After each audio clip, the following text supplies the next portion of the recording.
네, 우리 옆사람, 앞사람 좌우 바라보시면 인사해 볼까요? 사랑합니다. 사랑합니다. 네, 반갑습니다. 네, 이 자리에 있는 것이 하나님의 은혜 맞습니까? 네, 감사합니다. 그런 의미에서 오늘 찬양은 하나님의 은혜로 310장입니다. 함께 찬양하도록 하겠습니다.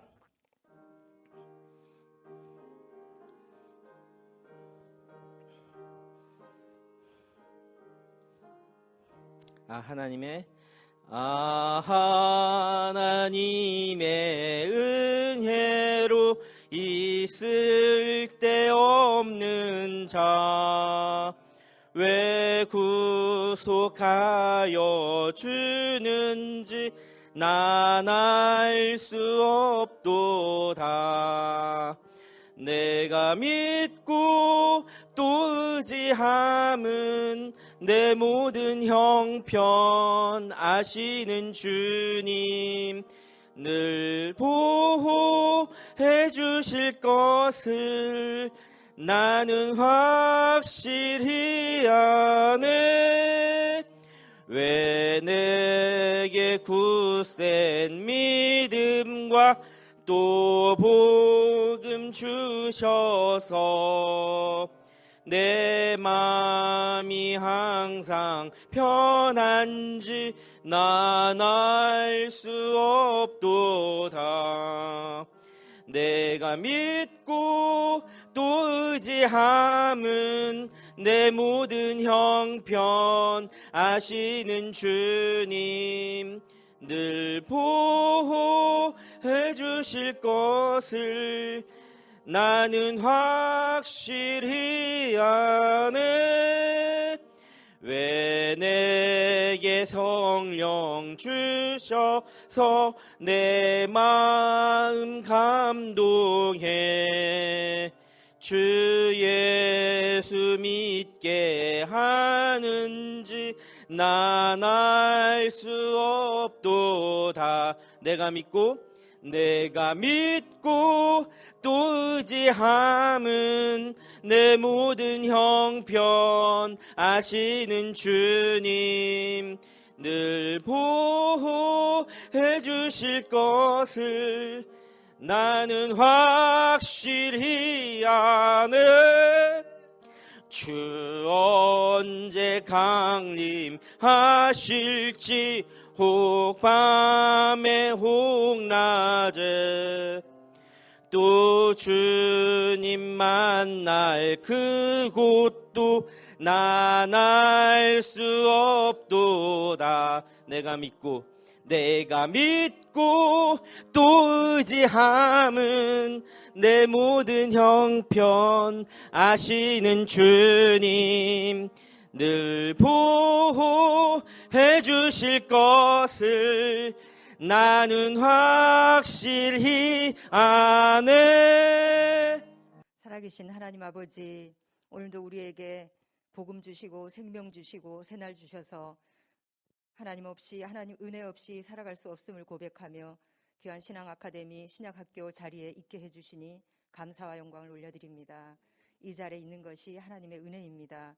오늘 3강을 허락하신 하나님께서 12강 마지막 시간까지 함께하여 주셔서 하나님 기뻐 받으시는 아름답고 유익한 시간으로 인도해 주시기를 원합니다. 예수님의 발자취를 따라가는 복음의 여정 가운데 우리가 더욱 예수님을 알아가게 하시고 또 사랑하게 하시고 예수님의 인격과 성품을 닮아가게 하셔서 마치 추수하는 날의 얼음 냉수 같아서 능히 그 주인의 마음을 시원케 해드리는 참된 제자의 삶을 살아가는 우리 모두가 되게 하여 주시옵소서.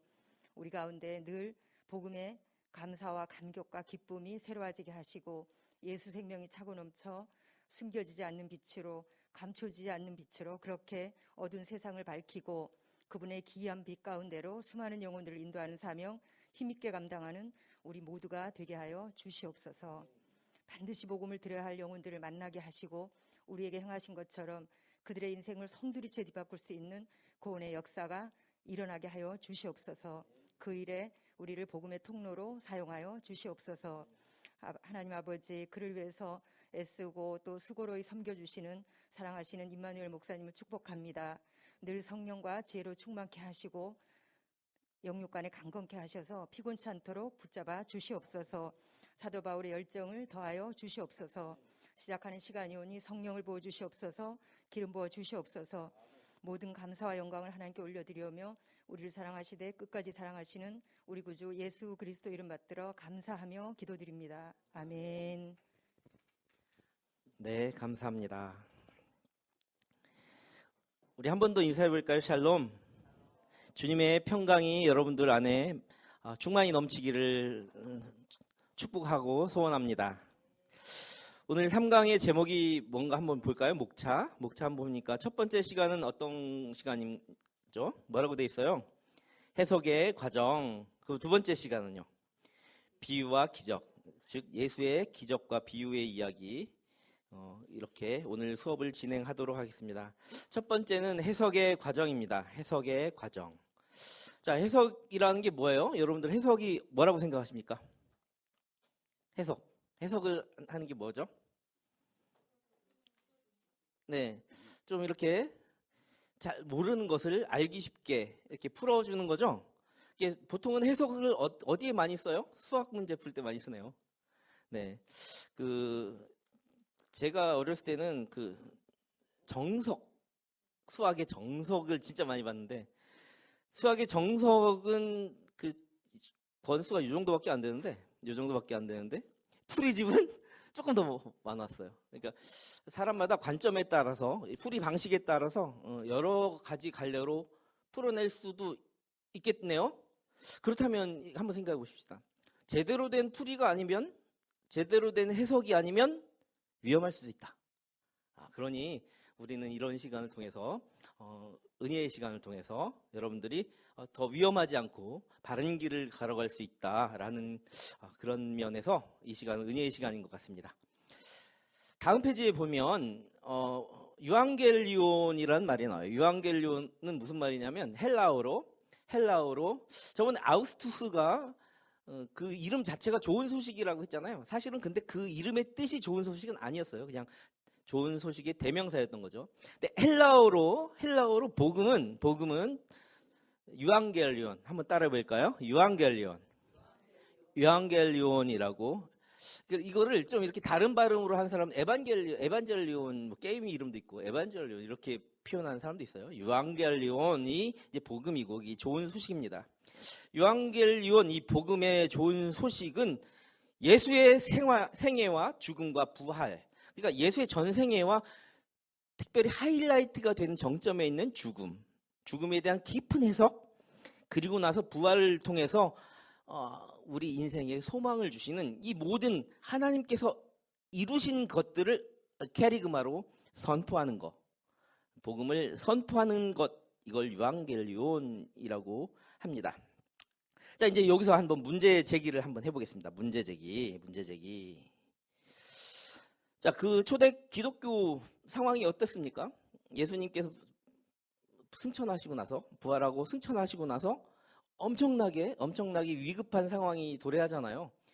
우리의 멘토가 갑자기 사라졌잖아요. 눈앞에 보이던, 실제로 인간의 삶으로 계시던 분이 갑자기 없어졌잖아요. 그러니까 조급하죠. 마음도 조급하고, 좀 이렇게 긴장이 많아. 그리고 좀 이렇게 조바심도 나. 그리고 겁도 나. 나를 보호해주는 보호막이 없는 것 같아. 멘토가 사라진 것 같아. 그러니까 도우심을 요청해서 뜨겁게 얼마나 엄청나게 기도했겠어요. 그러니까 제자들이 참 희한해. 예수님께서 십자가 달리시기 전에 나를 위해서 기도하라 하고 3번 깨우는데도 다 그냥 나쁜 말로 쳐자. 진짜 막 그냥 야, 좀 나를 위해서 좀 기도해줘 하고 호소를 하는데 자더니 잡혀가니까 다 도망가. 기도는커녕 그냥 도망치기 바쁜 그런 인생을 살던 이 제자들이 예수님이 부활 승천하는 그 복음을 목격하고 나서는 다들 갈급한 거예요. 그래서 기도하기 시작하는 거예요. 있을 때 잘하지 좀. 예, 여러분들도 기도할 수 있을 때 기도하세요. 이 성령의 충만함을 기도를 통해서 받았어요. 자, 문제 제기를 하는 거예요. 계속 한번 해봅시다. 그러니 초대교회 기독교인들은 어떤 일들이 벌어졌냐면 생생한 성령의 체험이 지금 현 시대보단 어쩌면 교회의 초창기였고 성령의 임재 사건이 일어났던 바로 1세기였기 때문에 엄청나게 생생한 성령의 체험들을 많이 했어요. 그게 예수님이 그 성령의 체험이 예수님이 부활 승천할 때뿐이겠어요?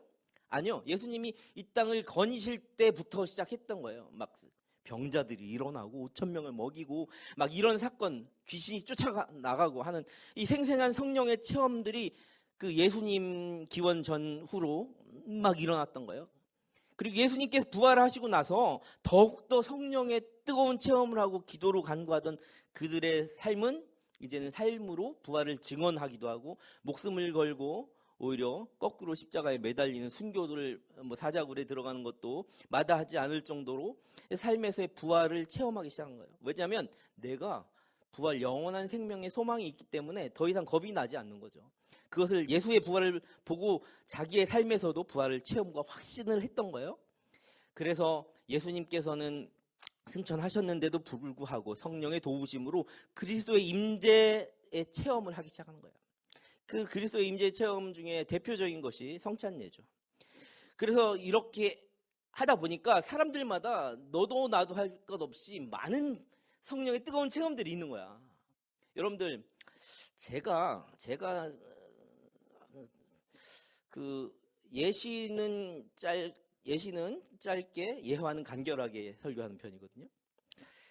청년부에서도 마찬가지고 이렇게 왜냐하면 이 간증이 들어가게 되면 개인적인 어떤 체험이 이야기가 되다 보면 어쩌면 약간은 그 주관적이에요. 객관적이지 못하다 보니까 자신의 정제되지 않은 자신의 체험을 얘기하다 보니까 이것들이 바른 기독교 교리가 아닐 수도 있기 때문에 설교 시간엔 간증을 안 하는 거예요, 원래.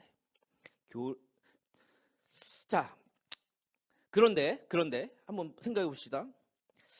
여러 사람들이 이렇게 많은 성령의 체험을 많이 하다 보니까 하고 싶은 얘기가 많아. 그렇죠?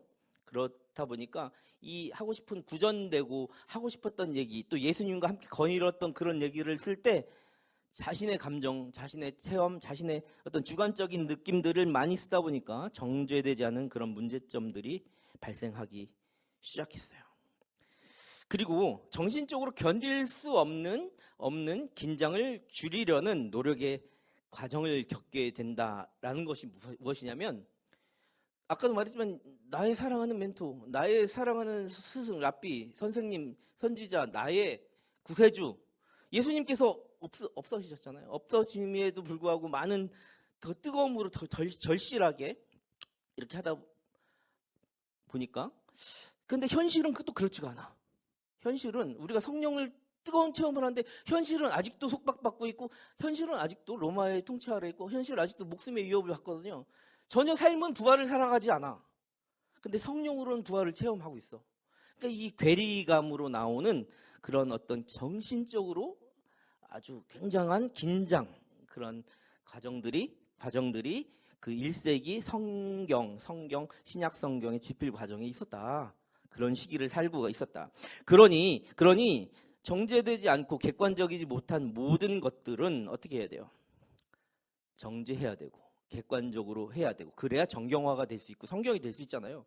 자, 그러다 보니까 인간 이해에 대한 심각한 충돌도 야기하고 초대 기독교인들이 자신이 보았고 체험한 내용을 정제되지 않은 채 해석하기 시작하였죠.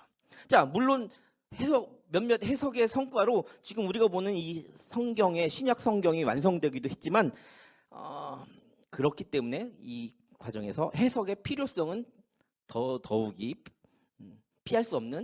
정말 피할 수 없는 그런 일련의 과정이 생겨났다라는 거예요. 그래서 어떤 일이 벌어졌느냐? 해석의 필연성, 꼭 해석해야 되는 이걸 객관화시키고 이걸 정경화시켜야 되는 그런 과정들이 필요했다. 자, 인지부조화라고 있는데 인지부조화가 뭔가요?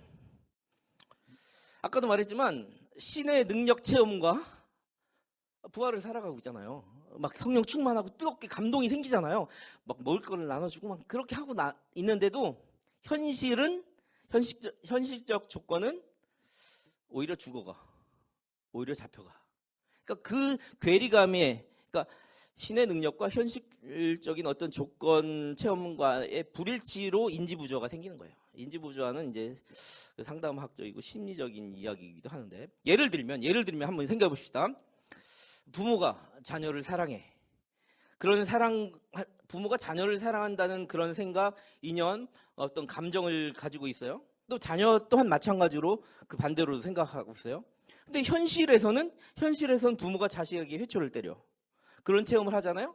그러면 이 경우에 인지부조화가 생기는 거예요. 사랑하는데 때리는 거야. 이게 맞지 않는 감정이거든, 사실은. 그럴 때 어떤 아까 말했던 정신적으로 견딜 수 없는 긴장, 이런 것들이 생기는 겁니다. 그래서 사람은 그 긴장이 생길 때 그 긴장을 줄이고 왜 그랬는지 이해하려고 하는 노력을 하게 되는 거예요. 그게 이제 성경에서도 나타나는 거예요. 그게 이제 해석의 필요성이라고 하는 거예요. 그게 이제 정제되지 않는 문제점을 해결한다, 이런 거죠. 자, 다시 한번 생각하면 초기 신자들과 관련해서, 자, 신의 능력 체험, 성령의 충만함 체험과 현실적 조건 체험 사이에 명백한 불일치가 있었어요, 실제로. 물론 현재도 어느 정도 그런 현상들이 많이 있습니다. 여러분들 전도하고 여러분들이 감동받아서 예수님 전하잖아요. 때론 가족들한테도 배척당하는 그런 힘든 삶을 살아가는 분들도 많이 있어요. 그런 어떤 그 괴리가 있다는 거죠. 인지부조화 과정이 있다는 거죠. 근데 당시의 시대상에는 이런 게 얼마나 컸겠어요. 당시의 시대상에서는 말할 수 없는 인지부조화 상황이 있었다는 거죠. 만일 봐봐요. 이런 질문은 요즘 사람들 많이 합니다. 만일 하나님께서 부어주신 능력을 우리 신자들과 성도들이 소유하고 있다면 왜 억압과 핍박이라는 반대적 상황을 맞닥뜨리죠? 이게 인지부조화예요. 왜 하나님의 거대한 능력을 체험하고 있는데 세상 가운데 우리는 힘을 쓸 수 없고, 성령의 충만함과 그리스도의 임재 가운데 살아가는 신자들은 여전히 가난하고 여전히 약하고 여전히 아픈 채로 살아간다는 거죠. 여전히 목숨의 위협과 같은 상황이 벌어지고 있다는 거예요. 그런데 그런 상황에서도 그들은 세례를 받았고 부활 생명 내 안에, 내가 그리스도 안에, 그렇게 체험했죠. 자, 그런데도 왜 여전히 아프고 병들고 부활 생명 내 안에 있는데 왜 죽임을 당하고 있는가 하는 인지부조화, 이걸 강조하는 게 있어요. 그 시대가 지금 우리가 느끼는 감정, 어떤 고통에 적어도 몇만 배까지는 아니어도 엄청난 그런 상황에 있었다. 그러니 그 상황을 우리가 이해하고 그 신약 성경이 완성되기까지의 과정을 우리가 염두에 두고 있어야 된다는 거예요. 그 초대 기독교 신자들의 삶과 생활상을 우리가 충분히 이해하고 있어야 돼요. 이스라엘 백성을 향한 것이 하나님의 언약이었는데, 자, 그 당시 유태인들의 인지부조화를 한번 생각해 볼까요? 하나님께서는 이스라엘 백성들을 향하여 그 언약의 말씀을 선포했는데, 오히려 그 초기 기독교 당시에는 유태인들보다 이방인들이 더 성령의 충만한 임재의 사건들이 벌어지는 거야. 왜? 그런 체험과 임재는 유태인보다 이방인들에게 더 많이 나타나고 역사하는가라는 것에 대한 인지부조화도 누구한테 있었을까요? 유태인들한테 있었다는 거예요. 자, 그리고 또 그것뿐만이겠어요? 이 기독교 신앙을 우리가 한번 생각해봐요. 유대교 신앙이 어떤 거예요? 유대교 신앙은 유일신 사상이란 말이에요. 유일신. 그런데 자신들이 신봉하는 하나님이 유일하다 이렇게 생각하는데, 새로운 성령 운동으로 힘의 근원이 예수로기인 한다고 하니까 섬기는 주님이 두 분인가? 이렇게 이제 인지부조화가 생기는 거야. 그것들이 자신의 종교와 자신의 사회에 대한 위협 상황이라고 느끼는 거예요. 예수를 믿고 따르고는 싶은데 인지부조화의 주된 원인이었죠. 하늘과 땅의 주인, 창조주 오직 하나님 한 분이 계신데 어떻게 예수가 주가 될 수 있는가? 그들에게는 충분히 납득할 만한 그런 상황이에요. 고린도전서 8장 5절 6절에 그런 부분에 대해서 이야기합니다. 자, 예수를 메시아로 고백하는 건 더욱더 큰 인지부조예요. 한번 생각해 볼게요. 예수를 메시아로 고백한다는 건 뭐냐면, 예수는 강력한 파워를 가진, 힘을 가진 그 평정할 구세주라고 생각하는 거예요. 그런데 그렇게 고백해야 되는데 1세기 유태인들은 그것이 굉장히 말도 안 돼. 말도 안 돼. 왜냐하면 예수는 죽임당하신 어린 양, 이게 말이 안 되거든. 시대를 평정하고 로마를 휩쓸고 그 피난하고 포로 생활하던 그것을 회복하는 어떤 메시아, 구세주를 바라보던 유태인들한테는 굉장한 윤지부조하죠. 말도 안 되는 거죠. 자, 그러니 열심당원이었던 가룟 유다는 예수를 배신하는 거예요. 내가 생각했던 것과 괴리가 있는 거죠. 내가 생각했던 메시아와. 그러니 가룟 유다의 배신도 이렇게. 자, 구약 성경 토라에 나오는 이 토라, 창출 내민신 토라를 중심으로 많은 선지자들이 말했던 백성을 회복하리라 라는 기대도 저버렸죠. 무엇이요? 예수가. 또 자신들이 로마의 피지배층의 삶을 사실상 죽음으로써 그냥 외면하고 도망간 것 같이 느껴지는 거예요. 자, 이렇게 토라의 계율에도 위배되고 예수의 삶을 돌아가신 다음에 유태인들이 딱 돌아보니까 안식일 규정도 어겼지, 토라를 엄격한 계율을 다 위배했어. 정결 규례를 위배해서 죄인들과 같이 다녔지. 그런데 더 중요한 건 예수가 죽은 방식이에요. 예수가 죽은 방식은 메시아 정도 되고 왕의 자손은 이렇게 얘기하면 귀족의 죽음을 가져야 되는데 그 당시 십자가 죽음은 말도 안 되는 인지부조야. 십자가 죽음은 노예나 중죄인들, 중범죄자들의 처형 방식이었거든요. 도무지 있을 수 없어요. 게다가 토라에 나오는 이 말씀에 보니까 신명기 21장 23절에 뭐라고 됐어요? 나무에 달린 자마다 저주를 받은 것이더라 라고 하는 것에도 위배되어 보여요. 예수님께서 십자가에 달리신 것이 마치 저주받아 죽은 것 같아요. 극단적 인지 부조와 신앙의 불일치가 여기서 발생하는 거죠. 예수는 십자가에 못 박힌 하나님의 저주를 받은 죽은 실패자인가, 아니면 의롭게 우리 죄를 담당하신 성령의 구세주인가 라는 것에 대한 인지 부조화. 따라서 필연적으로 예수의 사도들은 어떤 과정을 거쳐야만 하냐면 해석의 과정을 필요해요. 이것이 어떤 것이라고 설명할 수 있어야 되는 거예요. 그 사람들한테. 무슨 얘기인지 알겠죠? 예수의 사도들, 예수의 속사도들, 예수의 제자들은 초대교회 기독교인들, 그들은 예수의 이야기를 듣고 받아들이는 그 많은 유태인들이나 많은 외부 사람들이, 즉 예수와 자신들이 겪었던 이야기, 이 복음을 자의로 전하기 전에 먼저 예수를 깊이 이해하고 파악하려고 노력하는 움직임이 일어나기 시작했다는 거예요. 그래서 여기 말하는 해석의 필연성이 부각되었던 거죠. 이런 이유로 해석의 필연성이 요청되었다라는 거예요. 그렇다면 어떤 방식으로 해석하고 신약 성경이 집필되어 갔는가 한번 보는 겁니다. 자, 첫 번째, 해석의 부분적 재구성이라는 겁니다. 해석의 부분적 재구성. 자, 해석을 하는데 이 성경을 완벽하게 재구성하지는 못하니까 부분적으로 재구성해 가는 거예요. 자, 그걸 위해서 가장 먼저 하는 것은 무엇일까요? 예수의 이야기를 하기 위해서이기 때문에 가장 먼저 신약 성경의 가장 최고의 어떤 기준이 되는 복음서들을 면밀히 분석하는 거예요. 제가 지난주에 복음서가 몇 개 정도 된다고 했어요? 네? 사복음서가 그 전에 정교화 되기 전까지 몇 개가 있다고? 네? 몇 개가 있다고요? 20개. 몇 권? 20개나 되는 많은 복음서 중에서 면밀한 복음서 분석을 통해서 거기서 사복음서를 추려낸 과정이 반드시 필요했다는 게 이제 이해되죠. 그렇지 않았으면 다 간증문처럼 되고 다 개인적인 얘기가 되고 서로 맞지도 않고 이상한 얘기들만, 예수 이야기는 오히려 설화에 불과하게 될 수도 있었던 거예요. 자, 면밀한 복음서 분석이 필요했어요. 자, 그것만 한 것이 아니에요. 지난 시간에도 했던 얘기 다시 한번 정리해 보면 사회적 정황과 당시의 문화적 배경, 이런 것들을 파악하는 거예요. 그리고 나서 어떻게 했을까요? 각 예수의 제자들 공동체마다 사도들의 베드로 공동체, 요한 공동체, 이렇게 마태오, 이렇게 다 공동체가 있었을 거 아니에요? 자신들만의 예수의 제자들이 각 지역에 흩어져서 자신의 복음을 전하고, 자신이 예수의 복음을 전하고 예배하는 그 초대교회 교회들을 세우고, 또 사도 바울의 공동체들마다 역동적인 기독교 집회를 하기 시작했던 거예요. 어디를 중심으로? 처음에는 회당을 중심으로. 그럼 또 그 나중에는 가정을 중심으로. 그래서 초대교회는 회당 중심에서 나중에 핍박을 받고 점점 어디 중심으로? 또 가정 중심으로, 또 디아스포라에서 그 이방 교회를 세워가면서 이렇게 확장되어 갔다는 얘기를 했죠. 그렇게 역동적인 기독교 집회들마다의 차이점과 공통점을 찾아내서 부분적 재구성을 하기 시작하는 겁니다.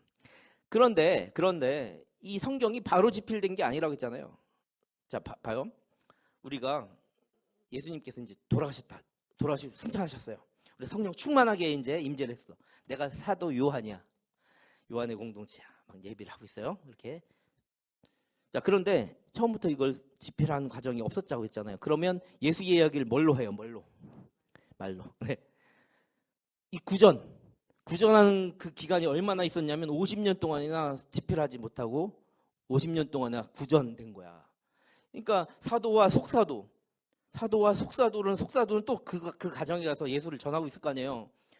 각자마다 다 예수를 증거하고 있을 거 아니에요.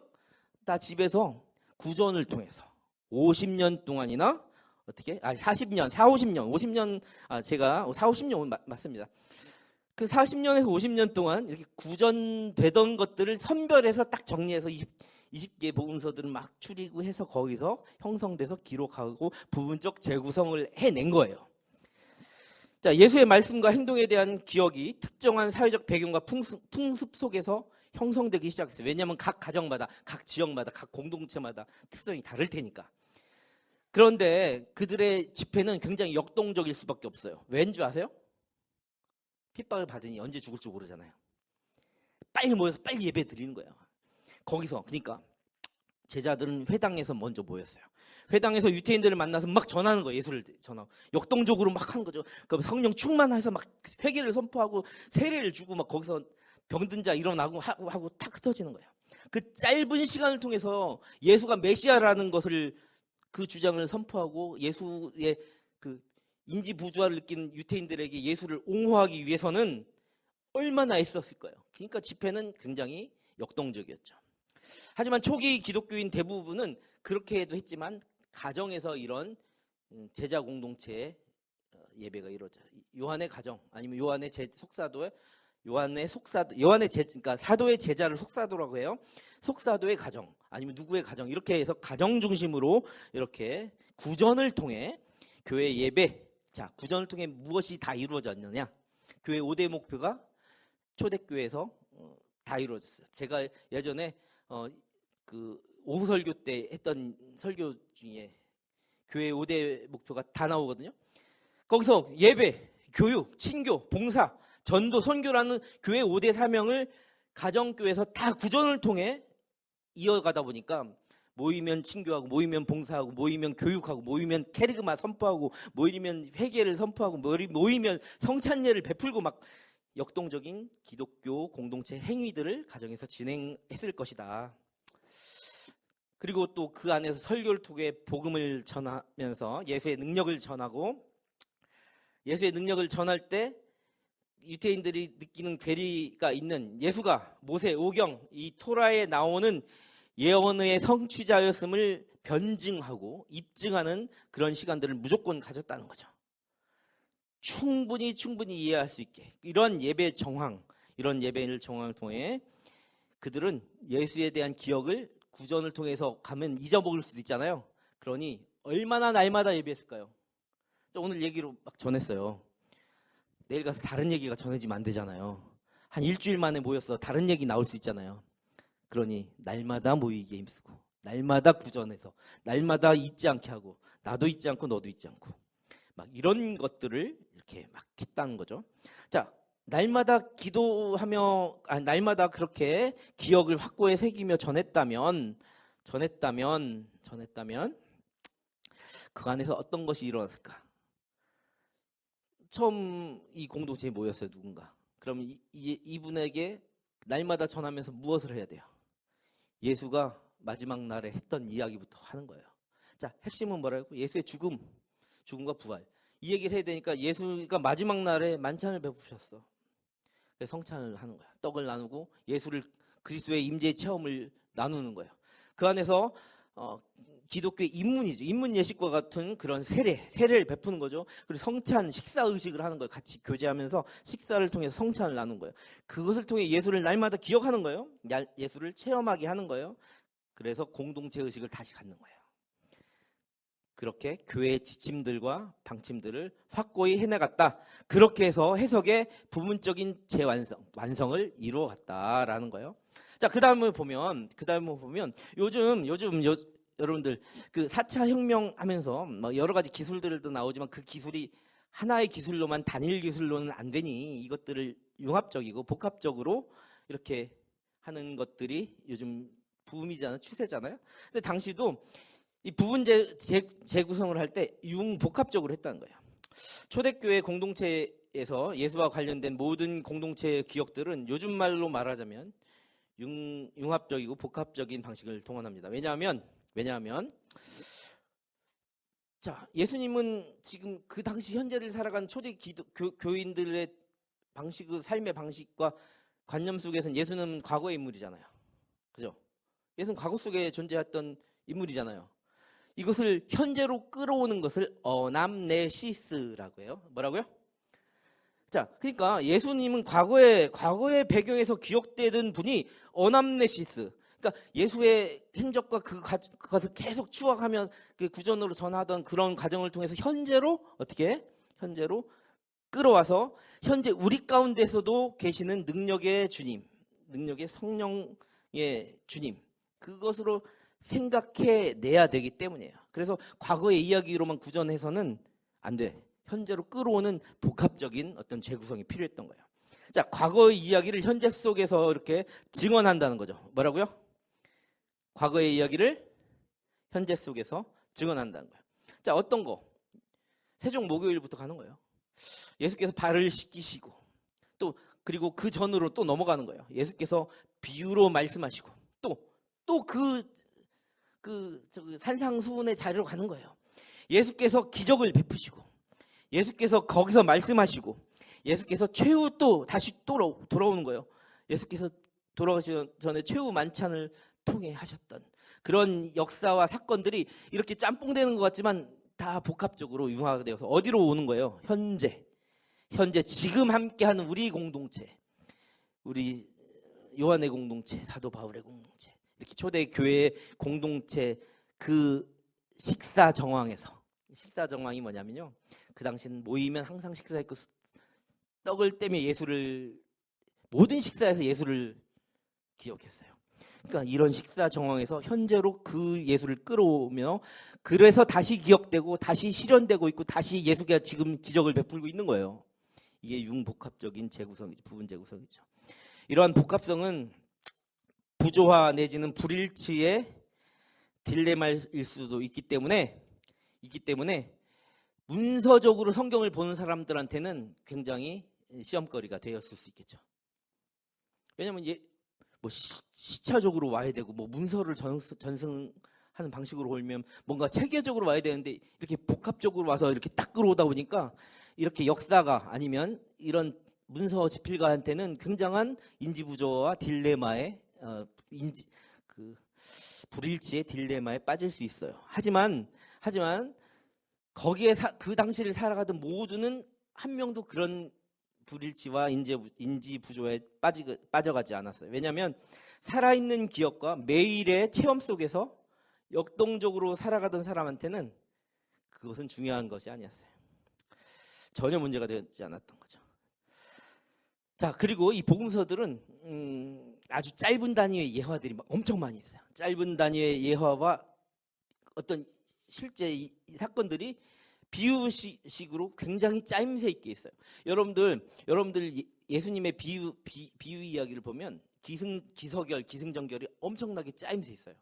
그래서 씨 뿌린 자의 비유만 해도 어떤 했는데 나중에 또 그것들을 다 끌어와서 이렇게 설명하고 있어요. 굉장히 짜임새 있어요. 또 각 복음서는 각기 다른 배경과 구도 속에서 공동체마다 다르니까 구도 속에서 이야기하지만 당시의 정황의 관계를 이렇게 다 끌어와서 복합적으로 다시 재구성하고 있어요. 그리고 또 예수의 기적, 아까 토라를 중심으로 해서 굉장한 유대인들의 굉장한 인지부조화가 생길 수 있었다고 했잖아요. 예수는 백성을 회복하지도 못했고 실제로 삶을 회복시키지도 못했고 안식일도 안 지켰고 정결구를 죄인들과 가까이 했고 죽음 방식도 그랬지 않느냐 이렇게 했던 사람들에게 예수의 기적을 증언할 때 토라의 선례를 오히려 변증했어요. 예를 들어서 예수께서요, 무리를 걸어가는 그런 장면은요, 사실은 홍해를 가르는 토라의 장면을 연상하게 해요. 무슨 얘기인지 아시죠? 그러니까 토라에서 말했던 그 구세주, 그 구원의 장면을 예수로 인해서 다 재현하고 있어요. 다 집필하고 있어요. 예수께서 실제로 그런 사건들을 통해서 이미 그렇게 기적을 베푸신 거예요. 예수의 기적을 증거하는 것에서 토라의 선례를 기억하게 하는 것들이 굉장히 많이 있죠. 만나를 베풀어서 먹이신 거 오병이의 사건, 이런 식으로 모든 토라의 그 구약 성경에서 말했던 기적의 사건들은 예수로 인해서 이미 실현되기 시작했던 거예요. 구원을 선포하고 있었던 거예요. 그래서 융복합적으로 재구성했던 거죠. 자, 그러면 우리가 가장 해석하는 것에 있어서 중심을 가지고 기억해야 될 것이 어떤 걸까요? 바로 예수의 죽음 이야기입니다. 무엇이요? 왜냐하면 이게 가장 인지부조하거든요. 해석의 필요성을 느끼는, 이것을 어떻게 이야기하는 거냐, 해야 되는 거냐라는 거예요. 자, 예수의 십자가 죽음에는 집중적으로 조명하고 해석하는 필요성이 당연히 있었죠. 아까 말했지만 그 당시 초대 기독교 믿음을 초기에 받아들이는 그런 많은 사람들이, 자, 초창기 예수의 제자들과 석사도들은 예수의 부활을 어떻게 봤어요? 체험하고 직접 목격했잖아요. 초대 기독교, 내가 예수의 부활을 목격했던 그 많은 무리인데 내가 전도를 했을 거 아니에요. 여기는 봤어요, 못 봤어요? 그러면 인지부조가 있다는 거죠. 예수의 부활을 증언하지 못했으니 예수의 죽음은 고난, 완전히 그냥 저주받은 죽음이잖아요. 그것을 변정해낼 수 있어야 되잖아요. 자, 예수의 죽음이는 그래서 집중적으로 해석하고 조명하는 것이 필요했어요. 자, 로마주 제국의 반역자 노예에게 내려진 십자가 처형은 인간을 정말 철저하게 파괴하는 방식으로 처형했거든요. 형벌은 그 십자가 형벌은 여러분들 패션이라는 영화에 보면 그거는 정말 일부에 불과할 정도로 엄청나고요. 고린도전서 1장 18절부터 31절에 보면 이런 죽음을 어떻게 표현하냐면 이방인들에게는 굉장히 어리석은 거야. 그런 죽음을 당하고 그것을 순순히 받아들인다는 거는 헬라인들한테는 이게 말도 안 되는 거야. 그럼 미쳤어? 그거 말도 안 돼. 어리석은 거죠. 근데 유태인들에게는 어떤 인지 부조가 있냐면 메시아 아니야, 이거죠. 유태인들에게는 그들이 메시아 주로 섬기고 받들기에는 너무나 걸림돌이 되었던 거예요. 그렇기 때문에 아무리 생각해도 이런 죽음을 단순하게 해석하거나 단순하게 그냥 나열만 해서는 안 돼요. 그 초대 기독교는 성장할 수 없는 거예요. 그래서 그것을 굉장히 부분적인 방식으로 정리해서는 안 돼요. 그래서 굉장히 아까는 부분적으로 다 재조명한다고 했잖아요. 이거 예수의 죽음은 부분적인 게 아니라 완벽하게 재조명할 필요가 있어요. 그래서 가장 신약 성경의 핵심은 무엇을 둘러싼 이야기의 전개다? 예수의 죽음을 둘러싼 이야기의 전개가 가장. 자, 그런데 아까도 말했지만 뭘로 전한다고 했어요? 구절. 그러니까 예수의 순환 이야기의 주된 이야기, 그것은 어떤 구전으로 시작해서 처음에 설화 양식을 띠게 되었다라고 많은 학자들이 생각하는 거예요. 설화가 나쁜 게 아니라는 거죠. 여기서 설화 양식으로 계속 전승되었다. 근데 여러분들 영화 패션, 아까도 말했지만 그 예수의 순환 이야기에 나오는 주된 이야기의 그 부분이 어디예요? 예수의 죽음과 그 전후잖아요. 이것을 뭐라고 말하면 한번 따라해 볼게요. 패션 내러티브. 이게 바로 순환사 이야기야. 순환사라는 그런 순환 이야기라는 부분인데 신약성경 사복음서 중에 순환 이전 최후 만찬, 아까도 말했지만 전승에서 어디서부터 얘기한다고요? 최후 만찬, 세종 목요일과 최후 만찬부터 이야기하는 것을 중심으로 많이 간다고 했잖아요. 그래서 사복음서 중을 잘 살펴보면 이 최후 만찬부터 예수의 장사에 이르는 부분, 요 이야기가 뭐라고 하냐? 패션 너러티브다. 그래서 이 순환사의 이야기가 사복음서에 굉장히 많이 등장한다라는 거예요. 자, 사복음서의 예수의 순환 이전 이야기인 최후 만찬에부터 예수의 장사까지가 뭐라고요? 패션 내러티브다. 자, 그런데 이것은 신약 성경에서 뭐라고 써 있습니까? 다른 기적에 대한 기사들보다 상대적으로 가장 길다. 여러분 성경 많이 읽으셨으니까 알 거예요. 다른 비유의 이야기는 토막토막 부분적으로 재정리되고 이렇게 했으나 이것은 아주 역사적인 고증처럼 너무나 길게 너무나 자세하게 사복음서가 다 동시에 어떻게 상대적으로 길게 시간과 장소가 매우 명확하게 묘사되고 상세하게 순서대로 사복음서의 모든 사건과 이야기보다 더 많은 일치성. 아까 그랬잖아요. 비유나 이런 이야기는 부분적으로 조합하고 20가지의 복음서 중에서 추렸기 때문에 어떤 건 맞지도 않고 어떤 건 이름이 좀 틀리기도 하지만 이 예수의 순환 이야기는 사복음서가 동일하게 아주 명확하게 일치하고 있다라는 거예요. 이것의 가장 중요한 필요성. 아까 인지 부조를 해결하기 위한 노력들이 담겨 있다는 거죠. 사도들의 노력들이 담겨 있다는 거예요.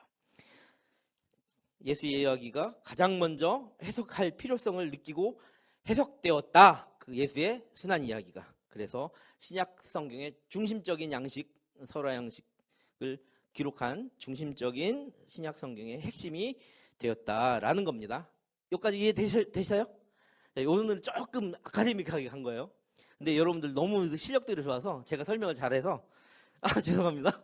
네, 다 알고 있어요. 여기까지는 다 이해하는데 또 잊어먹으면 한번 영상을 잘 보세요. 자, 그렇다면 이제 예수의 순환 이야기는 인지 부조와 긴장을 해소하기 위해 어디를 중심으로 예수의 십자가 처형을 둘러싼 여러 가지 추문들이 있었을 거 아니에요. 막 가짜다 말을 이런 스캔들적인 요소와 사실들에 망설이지 않고, 그러니까 이 얘기는 뭐냐면 예수의 죽음에 대한 것들을 다른 종교 같으면 아까 말했죠. 저 헬라인들은 어리석다 하고 유태인들은 말도 안 돼, 신도 아니야 이렇게 얘기할 것임에 분명한 걱정이 있겠지만 그런 것에 망설이지 않고 그냥 그대로 적나라하게 예수의 고난, 예수의 피 흘림, 예수의 죽음 당하심, 예수의 채찍 맞으심, 예수의 옷 벗기심을 다 거기다 그냥 다 기술한 거예요. 그래서 다른 사건으로 인지부조화를 오히려 해결하는 발판을 마련했다는 거죠. 그게 중요하던 거예요. 해석의 실제 사건을 적음으로써 해석의 실마리를 오히려 만들어내었다. 자, 그럼 실제 사건이 뭔가 한번 보십시다. 저거 한번 읽어볼게요. 시작. 예수가 제자들에게 배반과 거절을 당한다. 계속 같이 읽는 거예요. 시작. 예수는 극도의 공포와 두려움을 체험한다. 육체적인 학대와 옷벗김, 조롱을 당한다. 세상에서 가장 수치스러운 죽음으로 처형당한다. 십자가의 고통에 못 박히는 아픔과 고문이 뒤따랐다. 노예와 반역자들, 중범죄자들이 받는 처형 방식이었다라는 것을 실제 사건을 기술해요. 그래서 이제 해석의 실마리를 끌어내기 시작하는 겁니다. 자, 그래서 그 죽음 당하심에 의미를 부여하고 의미를 변화시키기 시작하는 거예요. 이 사건이 보여주는 진정한 의미를 말하는 거예요. 자, 그렇다면 예수는 죄인으로 죽은 것이 아니다라고 변증하는 겁니다. 또 예수의 죽음은 철저히 하나님에 대한 복종. 아까 제자들이 잔다고 했잖아요. 자는데 예수님 하나님 앞에서 나의 뜻대로 마시고 오직 당신 하나님의 뜻대로 하소서라고 하며 그 죽음이 충분히 외면할 수도 있었으나 그러지 않고 철저히 하나님에 대한 복종이었다는 진정한 의미를 거기 안에 기술하고 있는 거예요. 또 예수의 죽음은 세상 죄를 짊어지고 가는 어린 양을 보라. 다른 사람들의 죄를 짊어짐이다라는 것을 그 안에서 증언하고 있는 거예요. 또 그래서 예수의 죽음은 본인은 죽음으로써 우리에게 새 생명 주심이라는 거죠.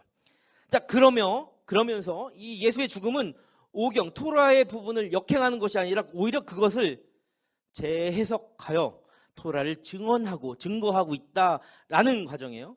그래서 따라서 결론 한번 같이 읽어볼게요. 시작. 예수의 죽음은 성경의 말씀이 성취된 것이다. 아멘. 여기서 아멘 하는 거예요. 아멘. 아멘. 자, 인지부조를 넘어가 볼게요. 이제 당시에 유대인들은 고난받는 종, 흠없는 종이 타인을 위해서 고난을 받게 되며 자신이 의로울지라도 불구하고 죄를 짊어지고 간다는 주인의 종살이하는 종들이요. 대신 죄를 받는 거예요. 그러니까 주인이 나쁜 어떤 죽음을 당해야 되는데 그 누군가의 죽음을 대신해서 대신 죄를 짊어지고 가는 그런 흠없는 종, 타인을 위한 고난, 그런 것을 표현한 게 이사야 52장과 53장이거든요. 아시죠? 이사야 52장과 53장 메모에다가 오늘 필독하세요. 자, 이사야 52장과 53장의 말씀을 당시의 유대인들은 이렇게 해석하지 않았어요. 그냥 그 당시 사회 정황상 종을 위해서 대신 죽는 죽음 정도의 어떤 기술로 생각할 수 있었어요.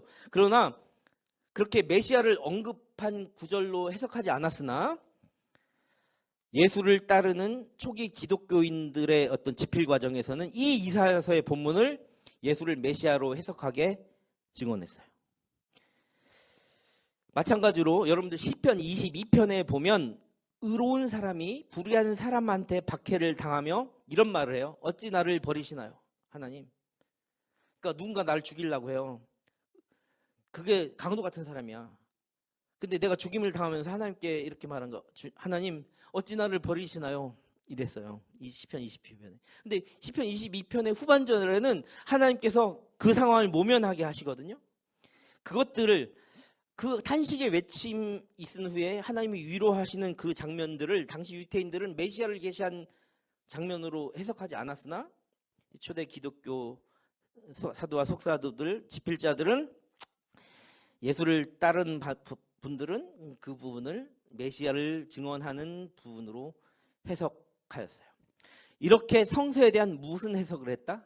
재해석을 하였다.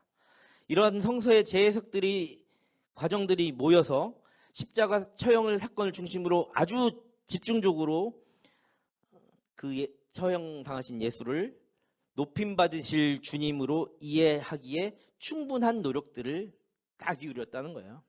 이러한 관점이 구전으로만 전해지던 50년 후에 40년, 50년이 지난 후에 사도 바울이 고린도 교회를 통해 보내는 고린도 서신서에 보낼 때 이렇게 표현하기 시작하는 거예요. 성경의 말씀대로 그리스도가 우리 죄를 위하여 죽으셨도다. 그게 뭐냐면 그전에는 구전으로 있었던 이야기들을 그래서 토라에 대한 재해석한 그런 사도들의 이 집필을 사도 바울이 고린도 교회를 향해 보낸 편지에 증언한 거예요. 문서로. 뭐라고? 그리스도께서 우리의 죄를 대신 짊어지고 돌아가셨다. 라고 자, 이 성경의 말씀대로 그리스도가 우리 죄를 위하여 죽으셨도다라고 진술하게 되는 맥락을 이루게 돼요. 성경은 그래 맥인 거예요.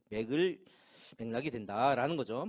이런 십자가 사건은 토라와 구약 성경에서 말씀하신 대로 예수께서 메시아이시며 하나님께서 이루시려고 하는 그대로 이루어졌다라는 것을 일관적으로 신약 성경에는 진술하고 있어요. 자, 그러니 구약 성경에서는 오실 메시아를 얘기하는데 신약 성경에는 사복음서에서 명확하게 오신 메시아로 진술하고 시작하고 있다는 거죠. 그것이 또 현재까지도 예수가 부활하셨기 때문에 여전히 여러분들 여러분 2000년 전 사람 아니잖아요. 그 당시에 사람들이 예수의 부활을 체험했단 말이에요. 그 당시에 그 사람들이 재해석을 하고 집필의 과정을 하고 인지부조를 해결했기 때문에 2000년이 지난 저와 여러분도 현재 부활을 살아가게 되었다는 거예요. 아멘. 현재까지도 예수가 부활을 하였고 그 여전히 우리 삶 가운데서 함께 하시는 분으로 우리는 기억하고 추억하며 소망하게 된다는 거죠. 신약 성경은 이런 해석 과정을 거쳐서 사실에 근거해 집대성한 문서이며 경전이며 거룩한 책이라는 것입니다. 믿어지십니까? 네, 제가 여러분들에게 쉬지 않고 달렸는데요. 쉬는 시간 동안 여러분들 음료수도 마시고 물도 마시고 사탕도 먹고 하시기 바랍니다. 지금 50분이니까 정확하게 50분이니까 정확하게 10분 쉬었다가 2시 정각에 30분 안에 마치도록 하겠습니다. 네, 쉬는 시간 동안 대단히 수고하셨습니다. 어떻게 쉬는 시간 잘 보내셨어요? 네, 감사합니다. 감사합니다. 지금은 비유와 기적, 예수의 기적에 대한 부분입니다. 지난 시간과 약간 강의 방식을 좀 달리게 했는데 좀 빠른 시간에 이제 좀 진행을 하고 여러분들이 이제 또 다른 숙제를 여러분들한테 이제 제공하기 위해서 본문을 이제 그 PPT 화면이나 같이 제공하지 않습니다. 그래서 요약본을 하고 그 본문에 관한 부분을 집에서 읽어오시기 바랍니다. 자, 예수의 비유와 기적에는 이제 여러 가지가 있지만 그 중에서 오늘 다루려고 하는 내용은 6가지입니다. 한번 같이 읽어볼게요. 시작. 씨 뿌리는 자와 땅, 무자비한 종, 선한 사마리아인, 잃어버린 아들. 탕자 이야기겠네요. 바리새인과 세리, 악한 종. 자, 이제 씨 뿌린 자와 땅에 대한 장면으로 가면 이것은 우리가 흔히 씨 뿌리는 자의 비유라고 하는 그런 이야기가 나옵니다. 자, 처음에 마가복음 4장 1절부터 9절까지에 보면 4가지 밭에 대한 이야기, 길과 돌밭, 가시밭, 그리고 좋은 땅에 대한 이야기가 나오고요. 그 후절에 가서 이야기를 쭉 진행하다가 14절부터 20절까지 각각의 다시 거기에 대한 이야기가 나오는데요. 이것은 우리가 흔히 사람들은 각자가 다 다른 방식으로 복음에 무엇이에요? 복음에 반응하는 그런 모습을 보여주는 그런 예수의 비유 이야기입니다. 예수께서 제자들에게 하나님 나라가 실제로 어떻게 임하는지를 가르쳐 주었단 말이에요. 그런데 예수님의 말씀은 농부가 뿌리는 씨처럼 어떻게 되냐면 누구에게나 뿌려진다는 것이 중요합니다. 그런데 그 반응에 대한 사람들의 마음 상태에 따라 다르게 나타나는 거예요. 자, 뿌리는 자와 여러 토양에 관한 예수님의 비유는 우리가 복음을 전할 때 어떤 이는 받아들이고 어떤 이는 받아들이지 않는 이유가 무엇인지를 정확하게 또 알려주기도 합니다. 자, 이것을 우리가 한번 적용해 볼게요. 씨 뿌린 자와 땅에 대한 적용을 해볼게요. 자, 그리스도와 연결 한번 읽어보겠습니다. 시작. 예수님은 이 다음 페이지요. 네, 시작. 예수님은 씨 뿌리는 자이십니다. 이 땅에서 사역하시는 동안 하나님의 말씀이라는 씨를 뿌렸습니다. 오늘날 예수님은 제자들을 통해 복음 선포를 지속해 나가시고 복음은 그 메시지를 받아들이는 사람 가운데에서 지속적으로 열매를 맺습니다. 라는 것이 이 비유를 예수님과 연결해서 생각해 본 거예요. 자, 이 씨 뿌리는 자의 비유는 3가지 진실을 우리에게 이야기합니다. 이게 굉장히 중요하고 조심스럽습니다. 왜냐하면 신천지 이단에서 이 비유를 가지고 굉장히 울거먹고 날로 먹습니다. 그런데 여러분들이 이 관점이 없이 들으면 거기에 혹합니다. 100% 혹할 수 있습니다. 여기 있는 모두도 다 오 하고 침을 흘릴 수도 있어요. 자, 그러니 지금부터 하는 얘기는 여러분들의 인생에서 굉장히 중요한 진실을 여기서 발견해야 된다는 것을 말씀드릴 수 있습니다. 자, 첫 번째 진실은 예수님은 말씀이 모든 사람에게 선포되어야 된다는 것을 가르쳐 주고 있다는 거예요. 자, 우리에게는 죽음을 이기시고 부활하셔서 승리하신 우리의 죄와 허물을 대속하셨다는 좋은 소식을 전해야 될 사명이 있습니까? 없습니까? 있죠. 씨 뿌리는 자가 땅을 가리지 않고 널리 씨를 뿌렸듯이 우리도 그렇게 해야 된다는 진리가 저 안에 있어요. 흔히 좋은 밭이 되어야 돼 이렇게 얘기할 수 있잖아요. 그거보다 더 중요한 관점이 그게 아니라는 거예요. 전하는 땅을 가리지 않고 모두에게 전해야 될 사명이 우리에게 있다라는 겁니다. 찰스 스펀전이라는 분 아시죠? 그분이 이렇게 이야기했습니다. 씨 뿌린 자가 더도 덜도 아니고 자기 책임을 다하여 뿌리는 것처럼 예수 그리스도의 목회자는 복음의 씨를 모든 인류에게 뿌려야 합니다.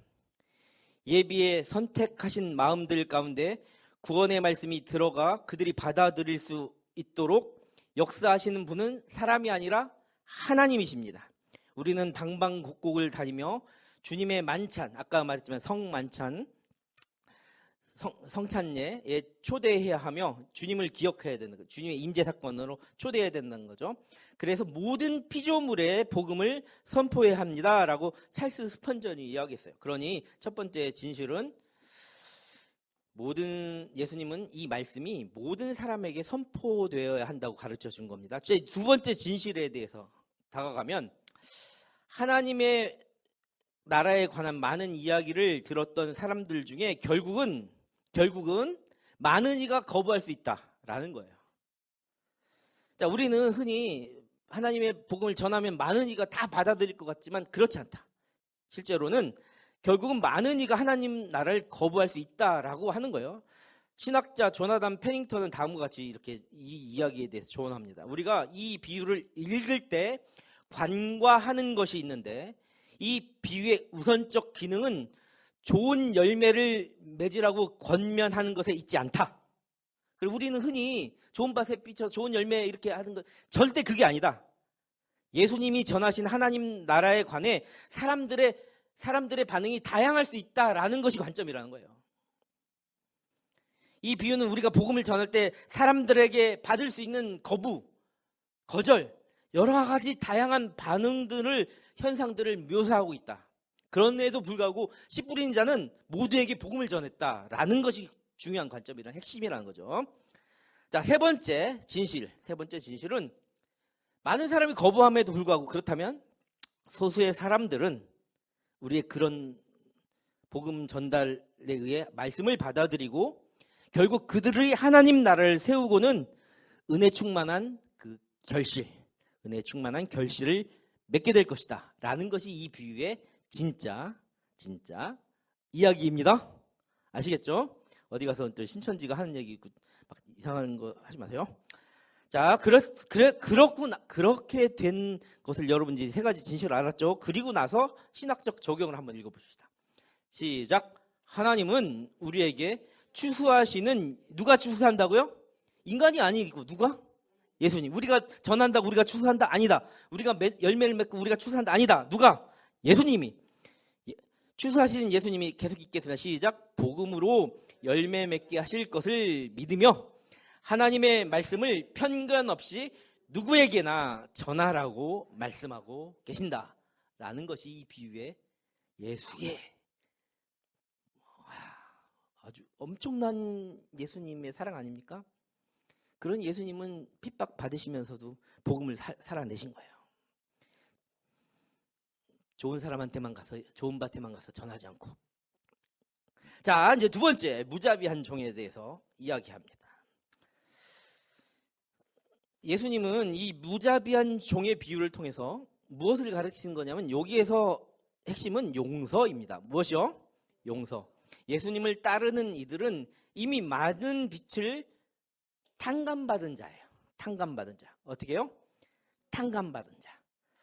다른 이들을 그래서 용서하도록 초대받은 거예요. 자, 빚진 자가 그 주인한테 왕에게 불려갔잖아요. 여러분들 읽어보시면 알게 돼요. 불려갔어요. 그런데 왜 초대받은 줄 아세요? 너가 탕감받으라고 탕감받았으니 너 또한 다른 이들을 용서하라고 내가 초대한 거야 라는 사실이에요. 자, 우리는 예수의 복음 앞에 용서받은 자잖아요. 왜 예수님께서 우리의 죄를 용서하셨어요? 용서하라고. 예수님을 따르려면 자신이 용서받았다는 사실을 잊지 말고 기억해야 돼요. 다른 사람을 그래서 용서하는 데까지 나아가야 한다는 것이 무자비한 종의 이야기입니다. 한번 우리 적용해 볼게요. 무자비한 자의 적용. 그리스도와의 연결을 먼저 한번 읽어보겠습니다. 시작. 우리가 하나님께 지은 죄값은 너무나 커서 어떤 노력으로도 조금도 갚을 수 없습니다. 예수 그리스도께서 우리 죄를 대신해 십자가에 죽으셨고 그 은혜에 힘입어 우리는 용서를 받을 수 있게 되었습니다. 하나님은 아들의 피로 죄인 명부에서 우리 이름을 지워주셨습니다. 아멘. 자, 여기에 보면 어떤 무자비한 종이 있어요. 왕이 불렀어요. 왕이 불러가지고 야, 너의 1만 달란트를 내가 탕감해 줄게 하고 보냈어요. 자, 1만 얼마요? 1만 달란트. 그런데 이 종이 아우 날 신났다, 아싸 막 하고 나가서 딱 문을 열고 성 밖을 나갔는데 자기한테 데나리온 얼마요? 데나리온 빚진 사람을 딱 만난 거예요. 자, 자기는 얼마를 탕감받았어요? 1만 달란트. 한 달란트 아니고 1만 달란트. 1만 달란트를 탕감받았는데 데나리온 빚진 사람을 보면 용서해 주라고 왕이 용서해 준 거거든요. 그렇게 용서를 하기 위해서 초대한 거였거든요. 그런데 죽일 듯이 다그쳤어요. 자, 그런데 이 데나리온이 얼마냐면 3개월치 월급이죠. 자, 뭐 대략 얼마 정도 예상이 잡히잖아요. 3개월치 월급 정도를 빚진 사람을 다그친 거예요. 자, 그러면 1만 달란트는 얼마 정도냐면, 자, 그럼 한 달란트부터 볼게요. 한 달란트가 한 4억 정도 돼요. 자, 20만 년 동안 갚아야 돼요. 자기 일당을 20만 년, 얼마요? 20만 년 동안 갚을 걸 90일짜리를 못 용서해 준 상황이에요. 오, 안 놀라네? 우와, 4억 곱하기 만 해봤어요? 몇 조인가요? 잘 모르겠습니다. 자, 엄청난 이야기를. 자, 그러면 한 달란트가 4억이면 한 사람의 인생이잖아요. 인생. 그럼 만 명의 인생이라고 보면 그냥 우리가 영원한 생명을 용서받고 영원한 생명을 얻은 우리가 우리가 용서받은 존재인지 모르고 복음을 전하기는커녕 그 기쁜 소식을 나누기는커녕 죽이는 행동을 하고 있었던 거죠. 자, 여기서 성경에서는 이렇게 말합니다. 진정한 용서는 마음으로 하라. 무엇으로? 복음으로 변화된 그리스도의 마음에는, 자, 우리가 복음으로 변화됐잖아요. 우리의 마음에는 예수의 긍휼하심과 예수의 자비하심과 예수의 사랑하심이라는 마음이 자리 잡고 있어야 합니다. 그래서 그 마음, 그러니까 내 마음으로 한다기보다는 진정한 용서는 예수의 마음으로 한다는 거죠. 자, 다음 선한 사마리아인의 이야기로 가겠습니다. 이 섹션, 선한 사마리아인의 비유 이 섹션에서는 선한 사마리아인에 대해서 다루고 있는데, 한 율법 교사가 예수님께 다가와서 어떻게 해야 영생을 얻을 수 있습니까? 이렇게 물어보니까 율법을 예수님께서 이렇게 말씀했어요. 하나님을 사랑하고 이웃을 사랑해라. 그것이 율법이다. 라고 하니까 두 계명을 요약해서 예수님께서, 그러니까 그 율법 교사가 이렇게 물은 거예요. 예수여, 내 이웃은 누구입니까? 유태인의 인지 부조화가 생길 수 있어요. 유태인들은 이 사마리아인들을 이방인 중에 천민으로 여겼어요. 사마리아인들은 유태인들이 배척하다 보니까 계속 몰려가지고 혈통을 많이 확보하지 못하면 삼촌간에도 이렇게 결혼을 할 수밖에 없는 상황에 이르고, 그러다 보니까 외형적으로도 왜소하고 점점 열성인자를 가진 그런 모습이었어요. 그러니 더 자기 이웃으로는 생각도 안 했죠. 그러면서 그러는 거예요. 그러니까 예수님께서는 굉장히 그 인지부조화 상황에서 더 큰 공경에 빠진 한 유태인이 있었는데, 그 사람에게 예상 밖의 자비를 베푸는 사람이 사마리아인이라면 이 사람이 이웃 아닌가? 이런 식의 이야기인 거죠.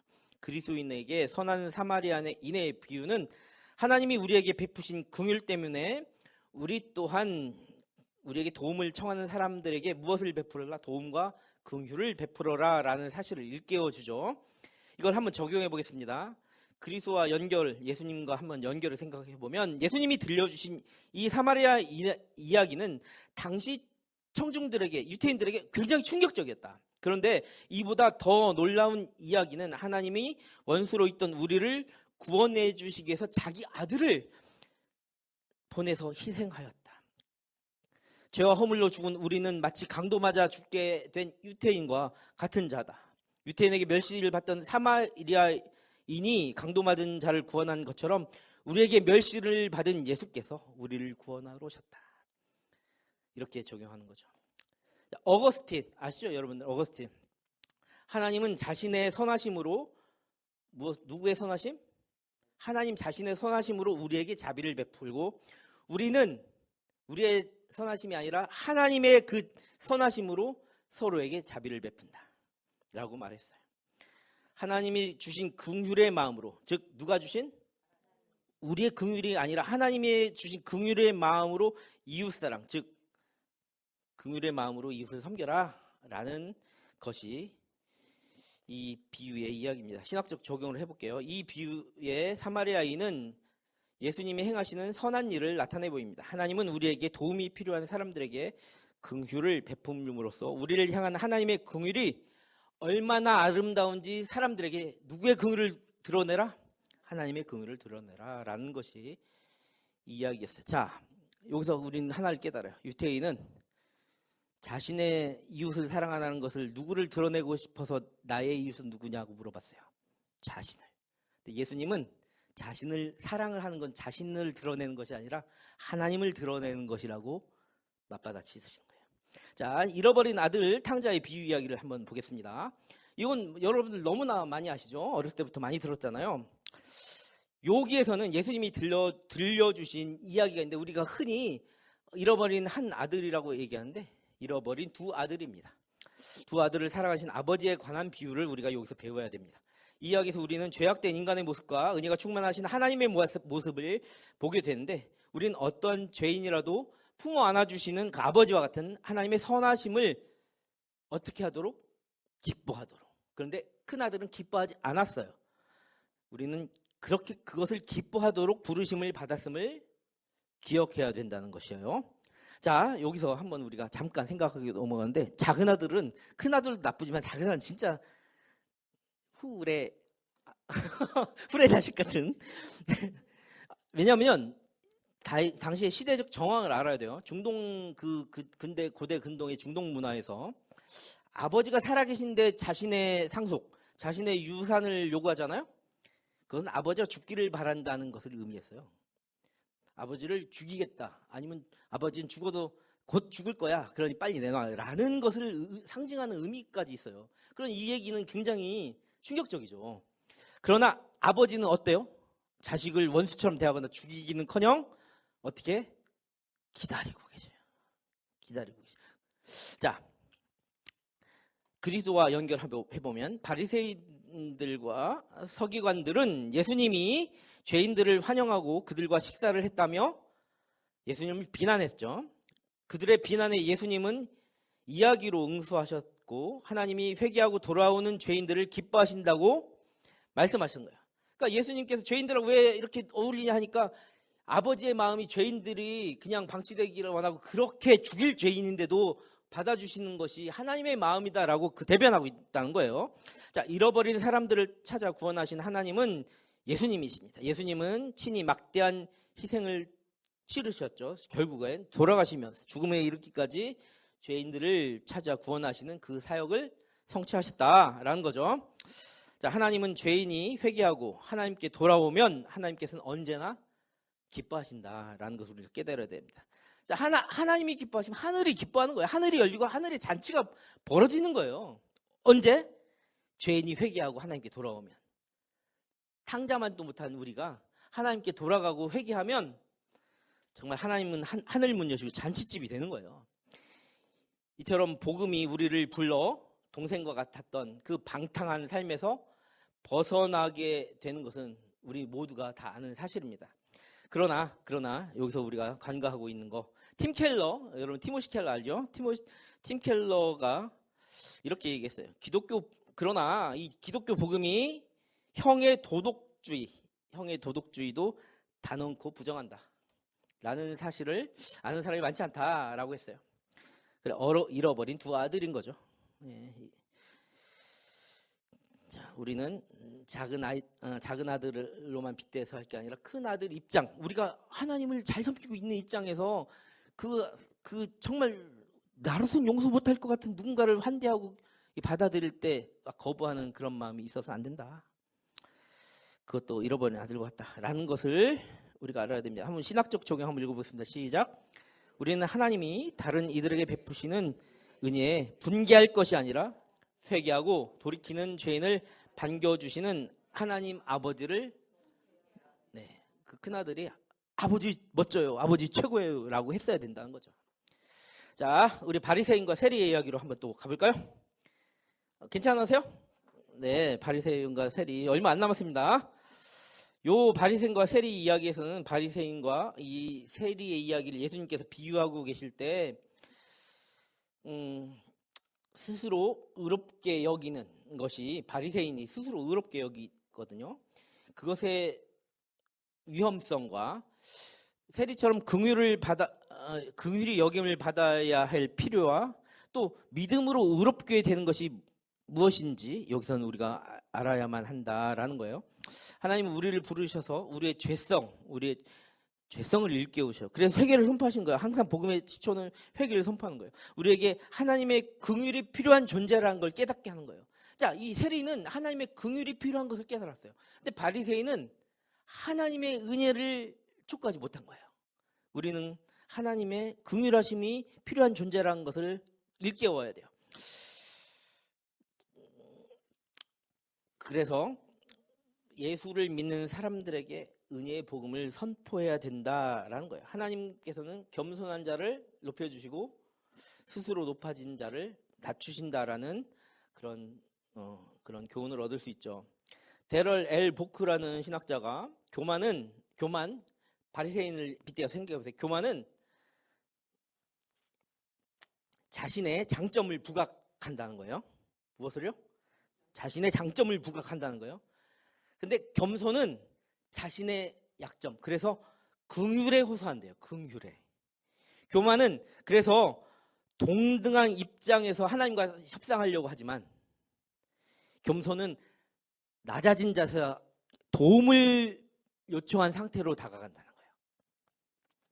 바리새인은 하나님 앞에서 교만했는데 세리는 하나님 앞에서 겸손해서 긍휼을 요청했다는, 도움을 요청하고 있다는 거예요. 그래서 오히려 자비를 구하는 겸손한 탄원은 하나님의 은혜를 받았다라는 거죠. 자, 한번 적용해 볼게요. 세리의 눈물은 죄인에게서 하나님의 진로를 거두어 달라는 자비를 요청한 그런 간청이었다. 예수님이 우리를 대신해 죽음으로써 우리가 받아야 할 하나님의 진로를 거두어 가셨다. 그리스도께서 우리를 대신해 하나님의 진로를 거두어 가셨으므로 우리도 믿음으로써 나아갈 수 있으며 세리처럼 하나님의 진로를 거두시고 긍휼을 베풀어 달라고 간구할 수 있다라는 겁니다. 자, 세리의 기도는 앞서 성전에 서서 자기 자신에 관하여 기도했던 바리새인과, 여러분 읽어보시면 압니다. 그러니까 여기 나왔던 본문들은 이따가 또 톡에 다 올려드릴 테니까 꼭 읽어보세요. 자기 자신에 대해서 기도했어요, 바리새인들은. 그런데 세리의 기도는 굉장히 대조적인 모습을 보고 있어요. 바리새인과 세리는 교만과 겸손, 행위로 말미암는 의와 뭐라고요? 바리새인은 행위로 말미암는 의, 그러니까 자기 자신이 잘해서 뭔가 이것을 얘기했다면 세리는 어떻게 해요? 믿음으로 말미암는 의로움의 행실. 굉장히 대조적이죠? 자, 행위로 자기가 뭔가를 의롭다 하는 게 아니라 믿음으로 인해서 그 믿음의 근거에서 의로움의 행실을 이렇게 하고 있다는 거예요. 그것이 아주 선명하게 대조적으로 나와 있습니다. C.S. 루이스가 최악의 쾌락이란 굉장히 모두가 순전히 영적인 것에 근거한다고 했습니다. 우리가 흔히 육적인 것에 쾌락이 근거한다고 하지만 그렇지 않다는 거예요. 오히려 더 그 근원에 보면 다른 사람의 잘못을 지적하는 재미, 이 바리새인에 빗대어서 한번 생각해 봅시다. 친구를 깔보거나 눌리는 재미, 친구가 아니라 생각하는 재미, 권력이나 증오가 주는 재미와 그런 즐거움 같은 쾌락들이 바로 영적인 것들, 그런 것들이 이런 거예요. 그래서 바리새인들을 보면 이런 거죠. 교회에 꼬박꼬박 나와서 열심히 다니면서 사람들을 대할 때 냉소적이고 독선적인 도덕군자, 혼자 있는 것처럼 교만해서 막 도덕군자인 척하고 다른 사람을 대충 대하면서 교회는 열심히 다니는 그 사람이 저 바리새인과 세리를 적용해서 찰스 루이스는 그 당시에 과부나 창기들을 갖다 그 정도 빗대서 얘기하는 거예요. 그런 도덕군자는 사실 몸을 파는 창기보다 더 지옥에 가까울 수도 있다라고까지 이렇게 신학자는 얘기했어요. 자, 신학적인 적용을 한번 해봅시다. 하나님은 우리에게 다른 사람들을 낮추어 보지 말라고 하시며 구원하신 하나님을 바라보라고 말씀하십니다. 자기 자신을 의롭게 여기는 자들이 하나님을 바라볼 때야 비로소 겸손과 은혜를 배우게 될 것입니다. 자기를 바라보며 하나님을 바라볼 수 없죠. 하나님을 바라볼 때야 겸손과 은혜를 바라볼 수 있게 된다라는 겁니다. 자, 세리는 하나님을 바라봤던 거죠. 자, 우리 다음번 이제 마지막입니다. 드디어 대단원의 마지막까지 왔습니다. 악한 종, 악한 농부의 비유를 보겠습니다. 여러분들 이거는 잘 아실 거예요.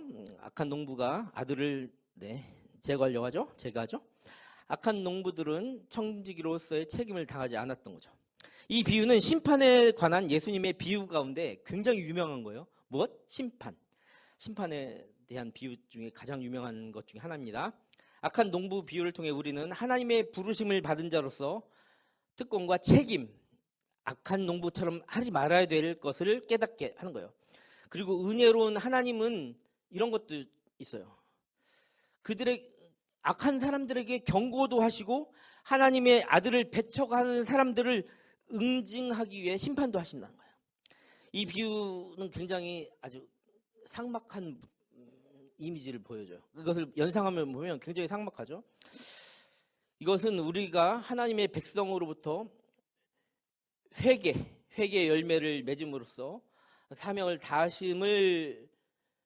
다하도록 부르심을 받은 존재라는 것을 깨닫게 해주는 그런 비유입니다. 심판을 당하지 않아야 되기 때문에요. 자, 그것을 한번 적용해 볼게요. 우리 그리스도와 연결 마지막이니까 한번 같이 읽어보겠습니다. 시작. 예수님의 악한 농부 비유는 당시 종교 지도자들을 가장 신랄하게 비판했던 비유 중 하나입니다. 이 이야기에서 하나님은 포도원의 주인이시고 예수님은 주인의 아들이시며 종교 지도자들은 하나님의 말씀을 거부한 사람들입니다. 예수님은 시편 118편을 자신에게 적용해 자기 역할을 하나님의 심판과 구원을 가져오는 모퉁이돌로 이해했습니다. 자, 하나님의 관심과 인내하심은 그 악한 종들과 같은 패역하고 악한 종들에게까지도 다가가셔요. 그래서 은혜의 범위를 정말 그 악한 자들에게 기회를 주셨기 때문에 다가가셨던 거예요. 그런데 하지만 그런 은혜와 그런 하나님의 어떤 인내에도 불구하고 이 악한 종들은 거절했어요. 거절로 마쳤어요. 그들의 행실을 마쳤어요. 하나님께서는 그런 자들에게 아주 신속하고 아주 맹렬하게 심판하실 거예요. 요한복음 3장 36절에서는 이렇게 말씀하십니다. 그리스도 안에 있지 아니한 사람들에게는 하나님의 진노가 있으리라 하셨어요. 히브리서 9장 27절에는 불신자들을 기다리는 지옥의 고통은 결코 끝나지 않은 영원한 고통이다라고 분명히 말씀하셨습니다. 이것이 누구에게 적용되는 거냐? 하나님을 대적한 사람들이 저지른 그 죄의 결과다. 그렇게 이제 말태복음 25장 41절과 46절에서 분명하게 말씀하고 계신 겁니다. 근데 결국은 이것을 우리는 명심해야 됩니다. 죄인들은 그 지옥에서 영원히 하나님과 단절되고 분리될 수밖에 없다. 약한 종과 같은 죄인들은 영원한 지옥에서 하나님과 완전한 단절을 맞이할 수밖에 없다. 그런데 또 한 가지 잊지 말아야 될 것이 그것의 심판주가 바로 예수님이다라는 거예요. 이 악한 종들은요, 아들을 거부했거든요.